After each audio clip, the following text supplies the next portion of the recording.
আমি কাজল। কাজল কিচেনে সবাইকে স্বাগত জানিয়ে আমি আপনাদের কাছে আবারও একটা নতুন রেসিপি নিয়ে চলে এসেছি। আজ আমি বানাবো সেদ্ধ আলু আর সুজির দারুণ স্বাদের রেসিপি, আর সেটাই আপনাদের সামনে শেয়ার করব। তো প্রথম থেকে শেষ পর্যন্ত পুরো ভিডিওটা দেখার অনুরোধ রইল। তো চলুন দেখে নেওয়া যাক কীভাবে বানাই আমি। সুজির দারুণ স্বাদের রেসিপি করার জন্য গ্যাসটা জেলে কড়াইটা বসিয়ে দিয়েছি, আর কড়াইটা গরম হয়ে গেছে। এর মধ্যে দিয়ে দেব সাদা তেল, একদম অল্প করে দেব। তেলটা গরম হয়ে গেছে, এর মধ্যে দিয়ে দেব 1 চামচ গোটা জিরে, দিয়ে দেব হাফ চামচ রসুন গ্রেট করা, 1 চামচ পেঁয়াজ গ্রেট করা দিয়ে দেব। নাড়াচাড়া করে নেব, আর দিয়ে দেব 1 চামচ সাদা তিল, 1 চামচ চিলি ফ্লেক্স, হাফ চামচ হলুদ গুঁড়ো, জিরে গুঁড়ো হাফ চামচ। হালকা করে নাড়াচাড়া করে নিয়েছি। এবার দিয়ে দেব 2 বাটি জল। জলটা ফুটে উঠেছে, এর মধ্যে দিয়ে দেব স্বাদ মতো লবণ, দেব ধনে পাতা কুচোনো। জলটা ফুটে উঠেছে, এর মধ্যে দিয়ে দেব হাফ বাটি সুজি। অল্প অল্প করে সুজিটা মিশাতে হবে, একবারে মিশালে ডালা পাকিয়ে যাবে।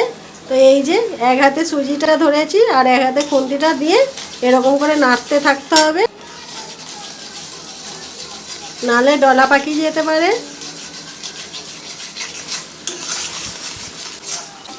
গ্যাসটাকে হাই ফ্লেমে রেখে সুজিটাকে ভালোভাবে নাড়তে হবে।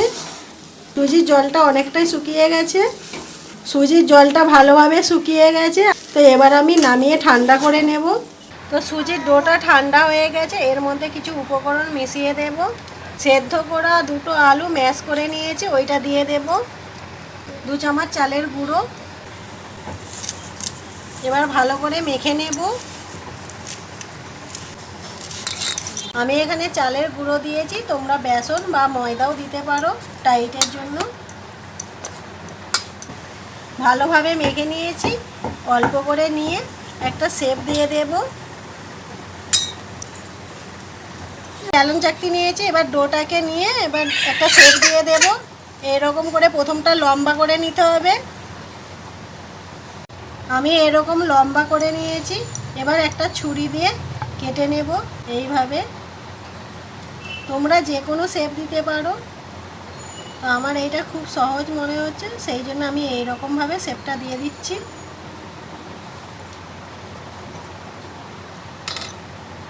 এবার দুদিক দিয়ে নিয়ে আর একটু চ্যাপ্টা করে নেব, যাতে দেখতে আরও সুন্দর লাগে।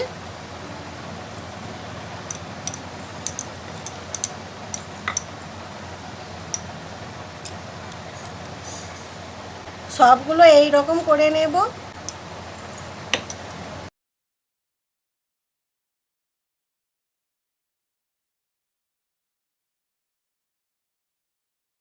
সবগুলো আমার রেডি হয়ে গেছে, এবার তেলে ভেজে নেব। গ্যাসটা জেলে কড়াইতে সাদা তেল গরম করতে বসিয়ে দিয়েছিলাম, আর তেলটা খুব ভালোভাবে গরম হয়ে গেছে। এবার এক এক করে দিয়ে ভেজে নেব।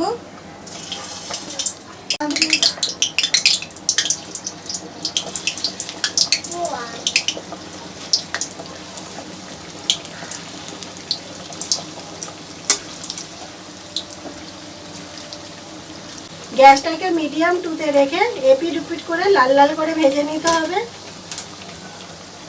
তো এক পিঠ হয়ে গেছে, এবার উল্টিয়ে দেব।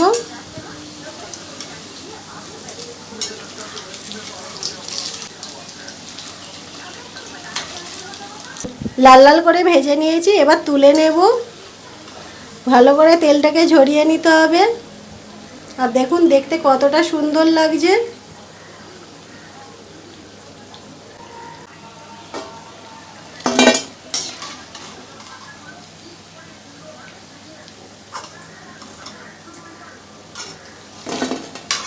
এইভাবে সবগুলোই ভেজে নেব। হয়ে গেছে দারুণ স্বাদের সেদ্ধ আলু আর সুজির রেসিপি।